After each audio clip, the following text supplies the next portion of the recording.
the Air Force is, like we've discussed in previous episodes, in a tricky situation. It has depleting squadrons. Its MiG-21 squadrons are going to be retired very, very soon, one in just a few days from now, in fact.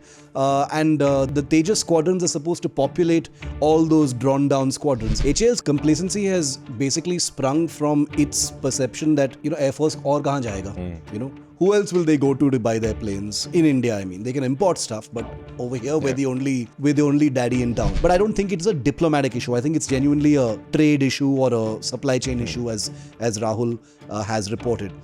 But it raises very serious concerns, and it reminds us of what dependence on foreign equipment can do to your immediate foreseeable requirements. If the aircraft are supposed to be delivered in a timely fashion, 16 aircraft are supposed to be delivered, in financial year 2024-25, and if your engines are 10 months late, it means that those 16 engines, 16 aircraft cannot be delivered. Hello and welcome to the 31st episode of NR Defense. Hi Shiv, I hope all's well. Everything is good. Our last episode has created quite a bit of heat. Yes. I even got a call from someone in the Russian embassy. Oh, really? And I've got a couple of calls from the Air Force regarding our last episode about how the Air Force does things and doesn't want to share space with the Navy. So clearly, in our defense is making waves. Yeah, making waves and making all the right noises, I guess. Absolutely. Yeah. It's been a difficult week for the Indian military, actually. And I think most of our viewers and listeners would assume that that's something we would cover. The attack in Jammu, where 4 people died, 4 personnel died, one of them an officer. A major. But we've already covered Jammu attacks in a previous episode, the string of attacks that have happened in the last year or so in a previous episode, and we'll have the links to the episode in the show notes, because honestly speaking, I was thinking about this episode, we don't really have anything fresh to talk about Jammu. The attack is almost like a replica of what we've discussed previously. There's an encounter, the literal kind, there's an attack, and then they just kind of disappear into the woods, and there's a manhunt and nothing much comes out of it. So our listeners and viewers can refer to our previous episode if you want to listen to our insights on what's happening in Jammu and Kashmir. So that's that. What we'll instead talk about is the Tejas Mk-1A. I don't know how many times we've talked about the Tejas on this episode, but I think this is on the back of an excellent report that I read in the Hindustan Times by your friend and your co-author, Rahul Singh, and some reports also by one of our colleagues that the Tejas Mk-1A is kind of delayed, but the Hindustan Aeronautics Limited is kind of pushing to ensure at least the first deliveries out on Independence Day. That's August 15, which is close to a month from now. We'll talk about the delays. We'll talk about the various reasons outlined in Rahul Singh's piece and what you know, and the mysterious US angle to it.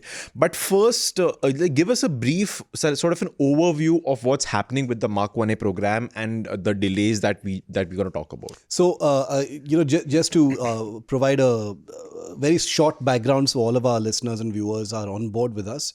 The Tejas is already in service. 2 squadrons, almost 40 aircraft are currently in service, and the type of Tejas this is called the Mk-1. It's the baseline configuration. The first variant of the Tejas, as it were, is already in service in 2 squadrons that are currently there in Tamil Nadu. And now the Air Force is basically, the report that you're quoting by Rahul Singh is regarding an order for 83 Tejas Mk-1A aircraft. Now the Mk-1A differs from the Mk-1, and we've spoken about this in past episodes, in a variety of ways, mostly that it's a more capable fighter in terms of weapons, in terms of electronics, in terms of maintainability. It's just all round a better aircraft, and it's closer to the kind of Tejas that the Air Force actually wants. So the Air Force had ordered 83 of these a few years ago. The first delivery was supposed to happen in March this year. Right. There have been some delays because of various reasons. And the first flight of the Mk-1A type of Tejas took place only towards the end of March.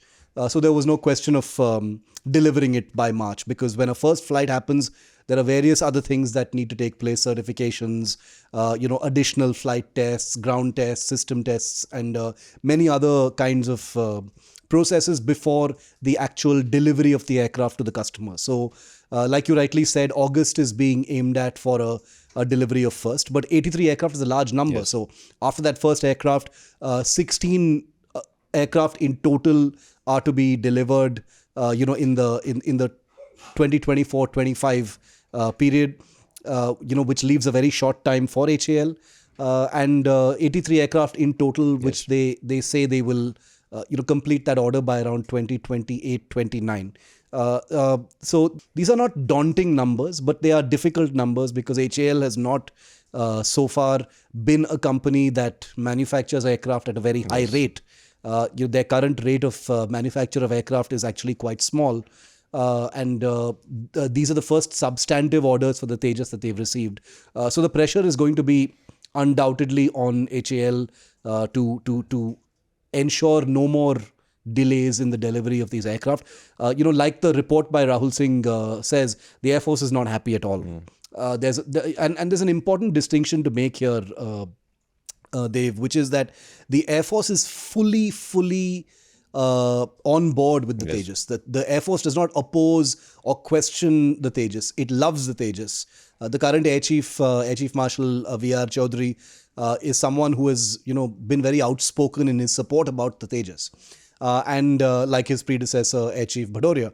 And I can tell you that this is not about any opposition to any technical aspects of the Tejas. In fact, it is just the opposite. The Air Force is literally saying, we want the Tejas Mk-1A now. Why aren't you giving it to us on time? We need it to be out there. And it's not just the Air Force isn't being a difficult customer in this sense, because the Air Force is, like we've discussed in previous episodes, in a tricky situation.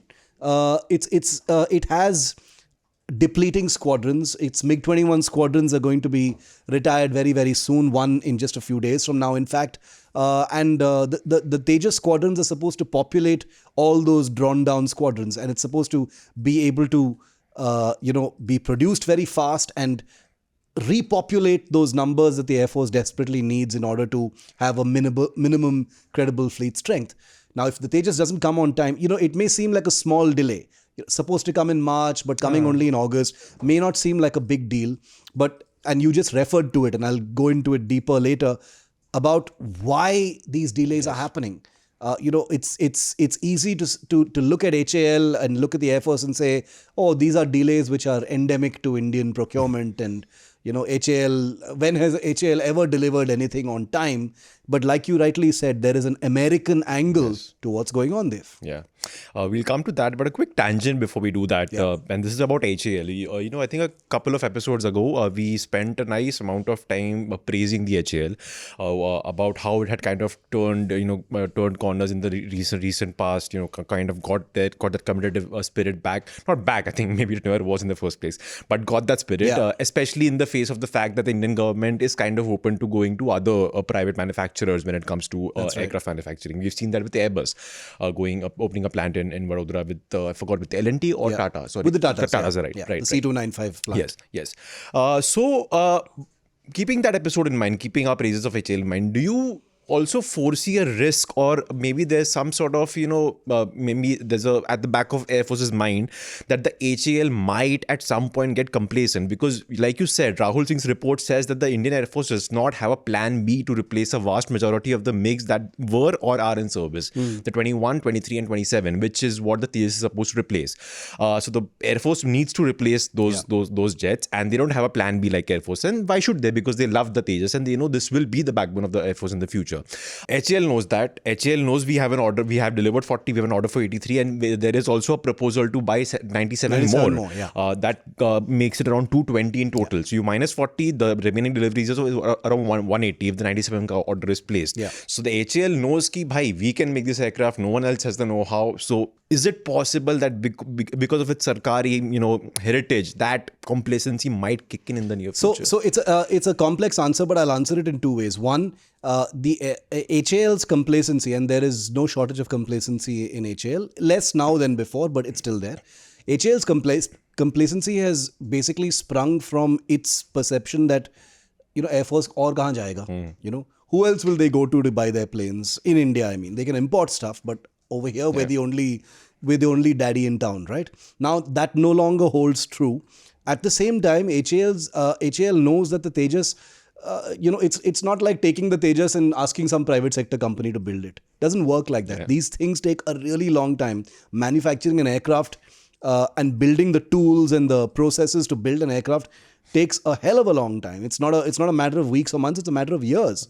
And therefore, the HAL also knows that the Air Force doesn't have a chance.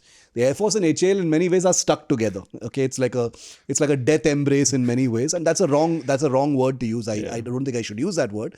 Like I said, it's a love-hate relationship. But the truth of the matter is that HAL is a very different organization now. Okay, it's easy to punch HAL quite a bit, but HAL, first of all, has professionalized vastly in the last few years. Seeing that they have no choice but to compete has made them corporatize in a big way in terms of professionalizing cost and time overruns and things like that. They've innovated quite a bit. And with the Tejas program, especially the Tejas Mk-1A, they know that the Air Force, may be fully committed to the Tejas. But the Air Force also has other programs going in order to repopulate its squadron strength, including the MRFA. Yes. Now, the MRFA may seem like a faraway castle right now. The effort to buy 114, foreign fighters and build them in India. But that also poses a threat to HAL's, sort of receding monopoly of, local manufacture of aircraft. So they've got to keep that in mind. And remember that these 220 Tejas fighters that HAL stands to build, this is like a trial by fire for HAL.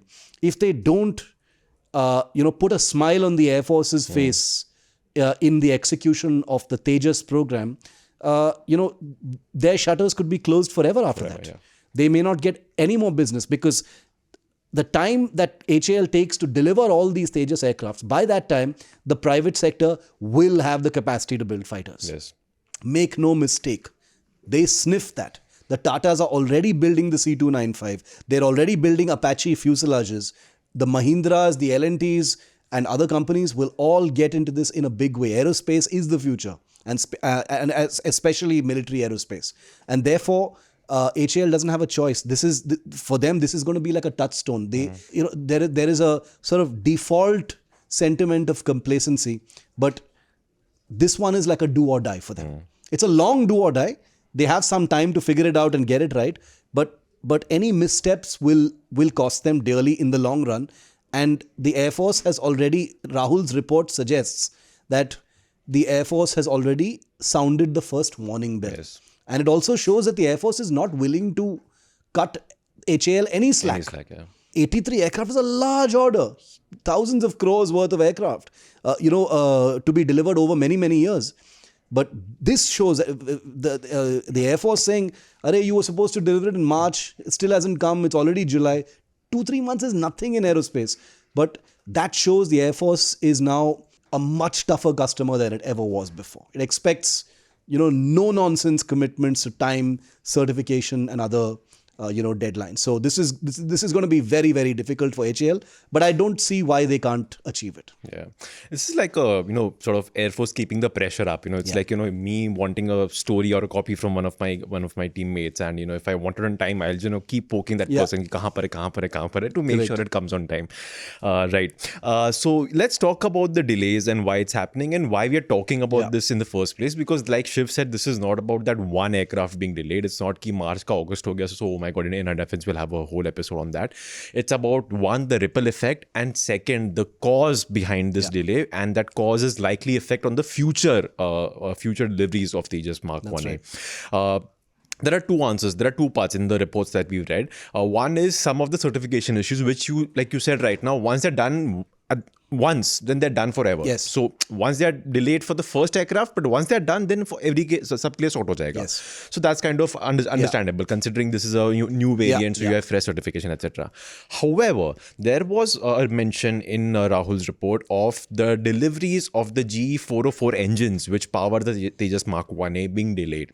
There is no explanation for it. All I think his report said was that there was some it's believed that there were some supply chain issues because of of which the deliveries were delayed.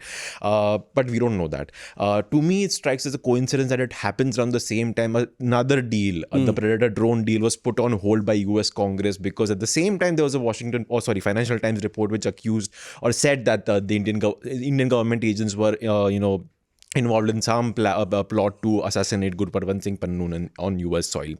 You can join the dots that I'm getting at. So right off the bat, mere coincidence that the delay of the GE 404 engine happened around the same time, and the larger issue of, do you foresee this having a larger impact on the upcoming deliveries? I mean, just to clear the air, Dev, I don't think the GE 404 delays has anything to do with any Congress clearances or the Khalistan issue or anything like that, because I'm 100% sure it has nothing to do with that. The reason for that is this is a signed deal. This is a signed order. The United States is committed to delivering these engines. India has paid for these engines. So there's no question of them reneging on supply. I think the truth is that there are some supply chain issues for which GE is responsible. General Electric is responsible.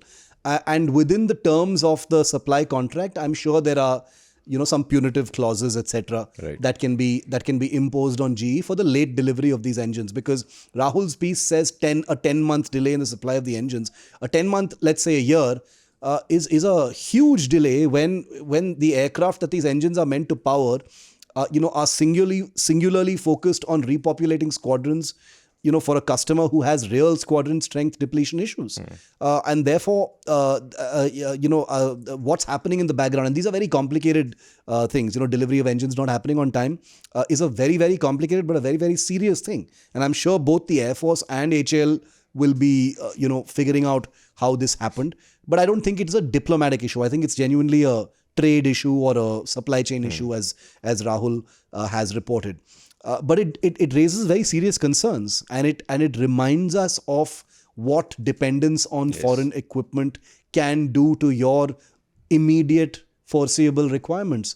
If the aircraft are supposed to be delivered in a timely fashion, 16 aircraft are supposed to be delivered in financial year 2024-25, and if your engines are 10 months late, it means that those 16 engines 16 aircraft cannot be delivered, because those engines will not be there to power them. You'll basically have Tejas shells which are ready and no engines to power them. And remember that it's tempting to think of aircraft as just these shells. You slap in an engine and it's good to go. Integrating an engine takes time. There is there are flight tests to be done. There are minor modifications and things that need to be done on every single aircraft before it is delivered to the customer. So it's not just a plug and play kind of solution. So these are complicated things, and each day, each week, each month of delay has a cost implication, and it has a preparedness implication. For the Air Force, it basically means I won't be able to raise my squadron on so-and-so date. I will only be able to do it 8 months later, or 10 months later, or 12 months later. Anything can happen in 8 and 12 months. Obviously, the world is not going to change over one Tejas squadron, but you have to understand that for military planners like the Air Chief, or the Chief of the Western Command, or the Southwestern Command, or the Central Command of the Air Force, who basically administer most of our fighter squadrons, for them, every single aircraft matters. It does matter, because there is a preparedness matrix. You're a country which has its principal adversary on your doorstep in a warlike situation that's been stretching on for 4 years, compounding the requirement into a beyond urgent. The Air Force doesn't have the luxury to say, "Chalo, theek hai, we'll see a few more months," and stuff. These things are absolutely urgently needed right now, and it doesn't have the elbow room to sort of digest and stomach and absorb more delays and things like that. I'd love to know why GE, which is a huge company that has supplied. By the way, all Tejas aircraft are powered by GE 404 and its variant engines. So it's quite strange. I tried to dig around a bit. I couldn't find out what it was, which makes me think it's a supply chain issue. But I would love to know how India is going to extract its pound of flesh for this delay. If this is indeed a trade or a supply chain issue, how is America and how are GE going to compensate for this 10-month delay? Because that is what's stopping from these aircraft being delivered then. Yeah. And I think that's what the Air Force is worried about, that if the engine delay problem does not get solved very, very soon, then the future deliveries will take a hit. And then the entire plan that the Air Force right now has on paper of how to restructure its formations, that's going to take a massive, massive hit. So, just a slight tangent on that. Then do you think the deal that we've signed when PM Modi was in the US last year for the GE 414 engine that will power the future Tejas Mark 2? And that deal is supposed to, I don't know if there's any buying of the shelf component involved, but I think they will be assembled in India. And there is supposed to be this 80% transfer of technology. Now, I know Shiv loves the term transfer of technology, and he's gone on many rants on previous episode, just like, telling us how it's just bunkum. However, that deal goes through, then do you think in the future, at least, we will not face such issues anymore? Look, at this point of time, any kind of delay in the delivery of an engine impacts your customer. Now I'm not saying, oh my God, this is like a crisis and the Air Force should take this up with the government and stuff. I'm not saying that at all. I'm sure they're sorting it out at their own level, and delays are not something that have not happened before. But like you rightly said, GE is the engine supplier for the next Tejas as well. So if there are any issues beyond what meets the eye that have in some way slowed down the supply of these engines for this, then it should raise a major red flag for India as far as the supply of the next engines are concerned. As far as transfer of technology is concerned, I remain skeptical about it. I don't want to be this sort of dismissive, cynical person sitting here on this podcast and just saying, made in India and transfer of technology are all chimeras and faraway castles. But I like dealing with facts. And if transfer of technology, let's take even the engine issue. If transfer of technology was really so substantive and so magical and so transformative in terms of how it gives the receiver of that technology suddenly this amazing know-how to break that cord of transfer and do it themselves, which is what the purpose of transfer of technology should be, right? It's about know-how. It's not about taking blueprints and building something somebody else has developed. Then why hasn't it happened even once? Yeah. All our Dhruv helicopters, HAL Dhruv helicopters, the light combat helicopter Prachand, the light utility helicopter, why are all of our helicopters powered by a quote-unquote transfer of technology French engine? How come we don't yet have our own Indian helicopter engine? There's one in the works. HAL is actually developing one. But I'm just wondering, that should have happened by now. Yeah. What happened to that know-how? We've had a transfer of technology for engines, for jet engines for many years. How come that hasn't happened? How come we don't have a usable fighter engine just yet? And if our listeners hear me go on a rant about fighter engines one more time, they're going to really come after me in real life. So I won't. But they know the Kaveri example. They know the fact that as far as jet engines are concerned, India is 100% dependent. Who are we kidding?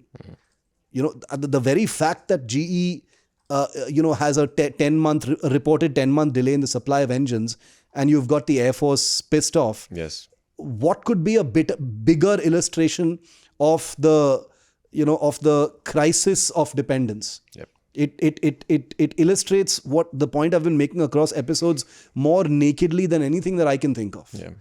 10 months and they've got you. You can't do anything. Your aircraft can't be delivered because those engines are sitting in the United States somewhere. And until they come here, you can't do anything about it. Yeah. You can have the best cockpit, you can have the best aircraft, you can have the best materials.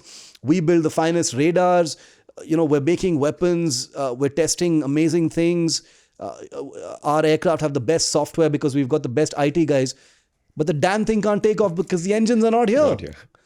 So what's the point? So that's the point I'm making.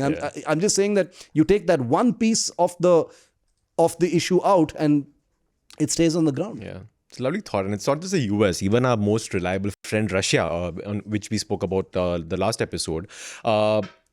after the Russia-Ukraine war, the AK-203 factory took a hit. It was supposed to come up in Amethi and supply, small arms to the Indian army.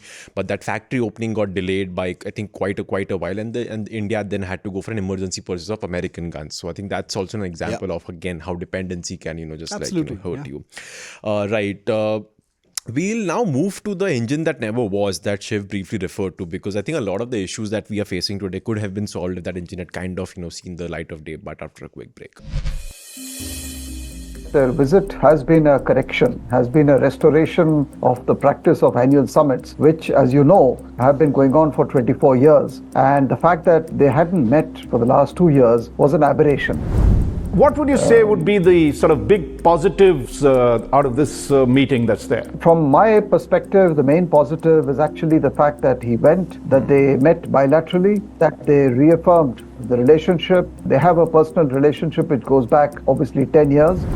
The optics wasn't very good, particularly because just the day before, on that day, there had been a lot of strikes on Ukraine. Children were killed. Was this just a coincidence, or this was a message that India was sending, that it is going even despite everything else that is happening? Look, I don't see India sending any message to the West, because our friendship with the West is in fact very good today. And that is the problem in Moscow, that they think that we are far too close to the West than the Russians would like. Would you be telling friends so directly, or would it have been better to have told them in private and then said this is what they discussed? What is your take on that? I'm sure they discussed it in private. Right. In fact, they would have discussed Ukraine, they would have discussed China, they would have discussed the United States, they would have discussed maybe even terrorism, etc. So in private, they have a very, very free and frank and freewheeling discussion. The reason I think he said it and chose to say it in public in the glare of the media is to convey a message so that there is no doubt left about where India stands on this issue. The Prime Minister's visit to Russia had nothing to do with strategic autonomy. Strategic autonomy has a negative connotation in the way it is bandied about all over the world. The visit had everything to do about the maintenance of the India-Russia relationship. I would say yes, there is a movement away from defense, but it is not anything to do with this meeting again. The US and the West has to ask, why did we go to Russia for arms imports before 2010? Because we were under Western sanctions. India had no choice, had no option. Welcome back. Shiv and I are discussing the delays in the Tejas Mk-1A program. HAL, which manufactures the fighter jet, was supposed to have delivered at least one jet by now, but it has not. There's a revised date that's floating around August this year. We're not sure if that also will be met, but I think there should be one jet sometime this year for sure for the Indian Air Force. We've spent the first half of this episode talking about the reasons behind the delay. Chief among them is the delay of the engines, which are being supplied by the US engine maker, General Electric. I want to now talk about an engine that never saw the light of day. It was being developed in India, called the Kaveri. It was being developed by the DRDO's Gas Turbine Research Establishment. On a previous episode, Shiv had talked about how he personally thinks, India should just maybe stop trying to develop its own engine, because that's kind of like reinventing the wheel. When you've already had countries, a perfect the art of making an engine, then perhaps you don't need to develop your own, as long as you have a stable, robust supply in place, which might happen with the deal for the GE F404, which will be built, assembled at least in India, though there could be supply issues there as well. However, if you have a robust supply chain in order, then perhaps there's no need for you to develop. It's an expensive proposition, right? So we won't talk about that aspect of it, but I want to know the story of the engine, the Kaveri engine, what it was and why did it fail so miserably. So look, and I want to be careful with my words here, Dev. You're not careful in terms of not, stating the facts, but the building a fighter engine is easily the most complicated part of the entire enterprise of building an aircraft. Nothing is more complicated than that, because you're basically building a bomb, a controlled bomb that's going to power a fighter aircraft to do all the crazy things that it can do, including, fly faster than sound and all the amazing things it can do. So an engine is the heart and soul of the aircraft. If the radar and the flight computer are the brains, this is basically everything else about the aircraft. I still believe, and I differ slightly, I still believe that having your own fighter engine is very important. It's true that, reinventing the wheel doesn't really make sense in a kind of globalized world like this, where India has multiple stable supply partners. But in a changing world and in an ideal situation, I would still hold that a best case scenario would be that India has its own India developed, India designed, India manufactured jet engine. Because like I said, a jet engine it's a seed. You take a jet engine and you can do many things with it. It depends on what you do with it. You can use it to power a drone. You can build a business jet around it. You can have the engine in 4-engine configuration and do something else with it. Have a couple of them power a fighter. A modified version of it can power ships or boats. That kind of thing. So I'm just saying, if you have an engine, you've got the core technology to build a variety of different things, a spectrum of different kinds of military vehicles, including aircraft. So it's a pity that the Kaveri never succeeded. It's for a variety of reasons. India did not have any help from anyone to do this. But I don't really accept that as a reason, because when people say India didn't have any help to develop it, I'm like, isn't that the point? That's the whole point, right, of building your own engine, is that because nobody is going to help you with it, because you cannot ensure stable supply of fighter engines, that's why you need to build your own. The Kaveri engine took its time. It had a very, very long time. It was developed at a time when the DRDO had a particularly low sort of accountability period, didn't owe answers, had the luxury of developing things ad nauseum endlessly without any concrete milestones or any, punitive measures in terms of not meeting technical guidelines. There are purists who say, but these are the risks of technology when you're doing it yourself. All that is fine. And all that is true. And I appreciate people who are purists and say that, defenders of DRDO. And I'm a huge defender of DRDO. But I'm just saying, at some point of time, it's time to be a little ruthless and accept that the Kaveri simply didn't mature into the kind of engine that it needed to mature into in order to give India the kind of benefits you need by having your own engine. If Kaveri was anywhere near capable of being a credible fighter engine, we wouldn't have these problems with GE. We wouldn't be having to negotiate with SNECMA or Safran and others about co-developing or rescuing the Kaveri as part of the Rafale offsets commitments. We wouldn't have to think about building a different engine by HAL. All these things wouldn't be problems. Those problems would all evaporate if you had your own engine, which is why I keep saying having your own engine empowers you nationally. And it wouldn't just empower you in terms of military supply. It would empower you in many ways, because you can supply an engine for an international aircraft that's going to be built by somebody else. Just like we're building the Tejas and the 404 is being delivered to us. Imagine a scenario where the Kaveri has proven itself, fabulous, safe engine. It's powering the Tejas. The Tejas is out there on combat missions. And then some other country wants to build its own fighters or its own aircraft or whatever. And the Kaveri competes with the 404 from America or the SNECMA M88 from France and wins because it's cheaper. It's as powerful, it's as good, the quality is the same, but it's much cheaper to procure because India has all its manufacturing advantages. So, that's a best case scenario. But the Kaveri never really reached that. It fell short in terms of performance. It had many technical issues. To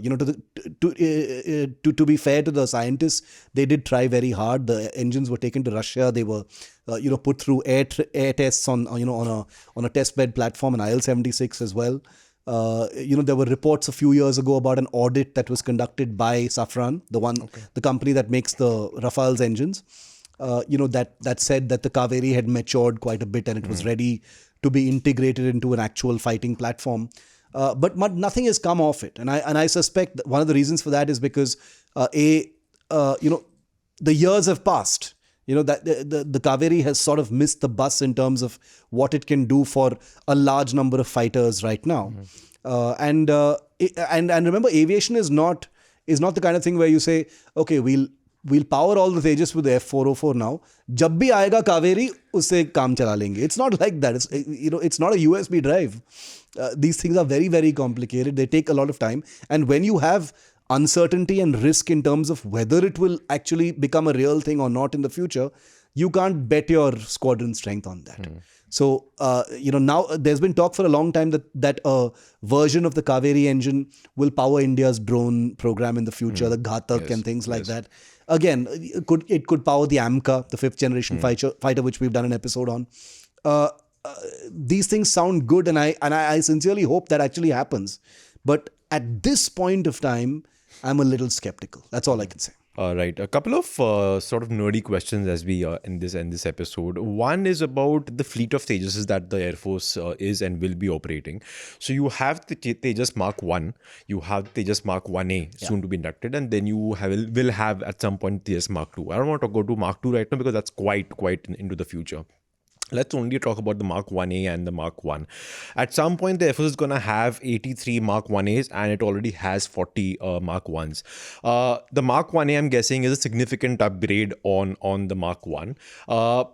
Operationally speaking, how does the Air Force then utilize these two different variants? So, for example, in a hypothetical scenario of a conflict, let's say with China, would the Air Force prefer not to use the Mark 1 until it's absolutely required to, because it just needs more jets at the border, or would they be in the normal flow of things? How does it work basically? So it completely depends on what the Air Force needs to use. This is a very good question because the Air Force, first of all, in an all-out conflict scenario, the Air Force would like to have the option of using anything that is available to it. So I imagine in this kind of hypothetical scenario, this, put all your aircraft in the air kind of scenario, which we've spoken about previously, the Mark 1 and the Mark 1A would have a role to play, most certainly.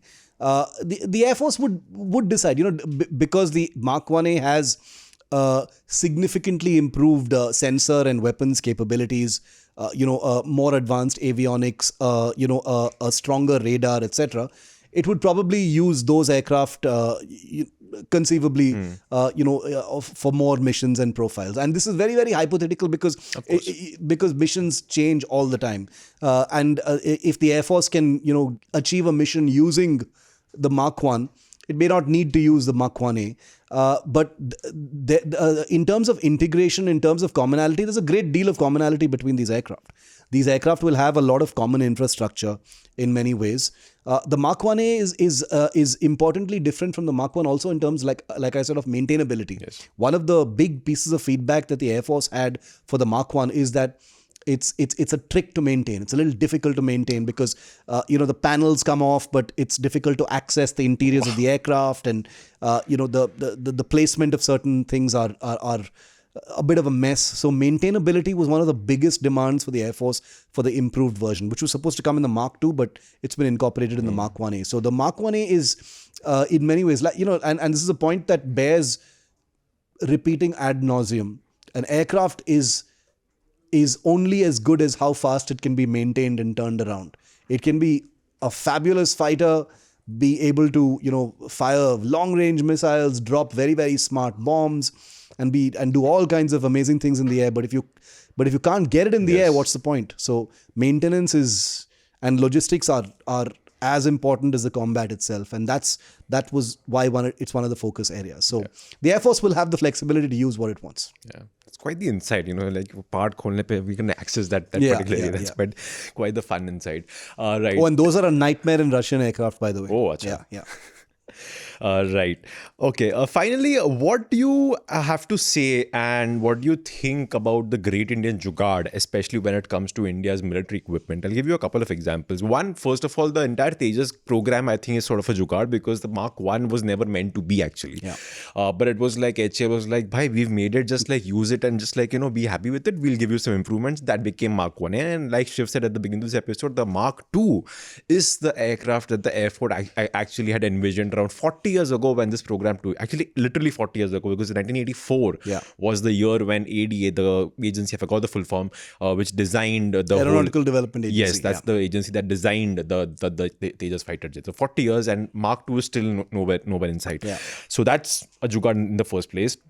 Second, you have the 6-or rifles that we bought from the US. I heard back then that the sights on those guns apparently are Indian, because if you had bought sights from the 6-ors, that would have become even more expensive. And the guns anyway are quite expensive. Yeah. So the Indian government decided not to buy it from 6-or, and they're like, okay, humko jugaad karke hamara fit kar denge. And then you have what was written in the piece that we quoted, Hindustan Times report, that in case there was this one sentence which struck me kind of funny, in case the GE 404 takes even longer to come, the supply chain issues do not get sorted, then the HLS proposed putting on a reserve engine and then swapping it out once the GE 404 comes. One, what the hell does that even mean? Because I did not understand that. One, that. Second, this practice of this great Indian jugaad when it comes to military equipments. What do you have to say about that? Look, see, jugaad is a very romanticized concept in India. You know, when we think of jugaad, it's seen as something that should be appreciated in India. And for most part, I think that kind of holds. There are examples of jugaad in the Indian military which are like, wow, they actually did that. The most commonly cited example is the jugaad that the Indian Air Force did with its Mirages in order to drop Israeli smart bombs during the Kargil war. That's a famous example of jugaad. There are many other examples. But on the face of it, we can romanticize jugaad and stuff, but it's not something that should be there in the military. Yes. The military and the women and men of the armed forces should have the best equipment, most reliable equipment at all times. They should have what is best for them to execute whatever their duties are, whether it is defense or offense or whatever it is. Jugaad basically means as General Ved Malik famously said, we will fight with what we have. When he was asked about how India didn't have this or that during the Kargil war, he said, we will fight with what we have. And that kind of reflects what jugaad has come to mean in the Indian armed forces. So the example you take of reserve engines, which I find absurd.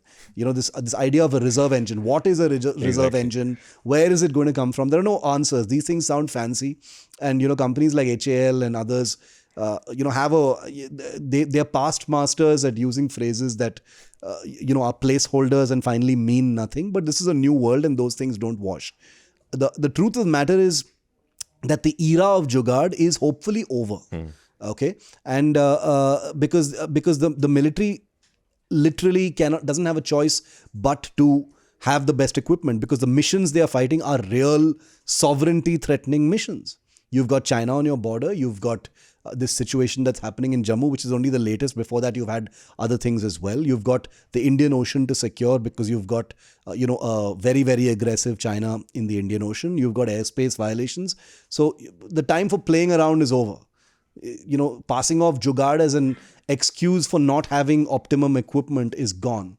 It can't happen anymore. And, there may be instances of Sig Sauer rifles being imported and India, strapping on desi night sights and, sniper scopes and things like that. That's okay. That kind of jugaad is frankly totally okay. In fact, that's not even jugaad. That's just using your brains. If a sniper scope or a assault rifle sight costs just say $20,000 in the United States, theoretically, $20,000 in the United States costs $4,000 here in India for a bunch of them. Why the hell would I buy American if mine are as good? And I can tell you that when it comes to opticals, military opticals, India is second to none. India has got some of the best opticals, right? Because we've got private sector companies and startup companies that have collaborated with Israel, bought their technology, using their licenses and manufacturing them in Kanpur and places like that. So why should we buy American stuff if we can use, and these are modular standardized scopes. It's not like they're built for a Sig Sauer rifle. Right. They're built for any rifle. You just need to modify them a little bit and you can use them. So that's not jugaad at all. That's just smart procurement. So hopefully the era of jugaad is over. Right. Yeah. Let's end it on that note. Fun chat, Shiv, once again. And I think, once again, we've talked about the Tejas, but I think this was an important issue. Shiv highlighted very, very well, that if this ripple effect continues, then it could really spell trouble for the Air Force as far as its plans to kind of, upgrade its fleet is concerned. That's it. And, also, by the way, Shiv, I want to leave a thank you note for our listeners and viewers. We were just discussing this before we began this recording, that a lot of the comments on the YouTube are very nice, very heartwarming. We read all of them. Yeah, we read all of them. Yes. So thank you for your comments, and do keep commenting. And also, some of you also have ideas for us. Do please keep sending your ideas, because we do make notes of them, and at some point in the future we will definitely do an episode on that. Yeah. Thanks once again, everyone, and thanks to our producer Anna Priyadarshini. That's it for this week's Defense Toast. For more, tune in next week. Till then, stay safe and do not cross any boundaries with your passport. Bye bye.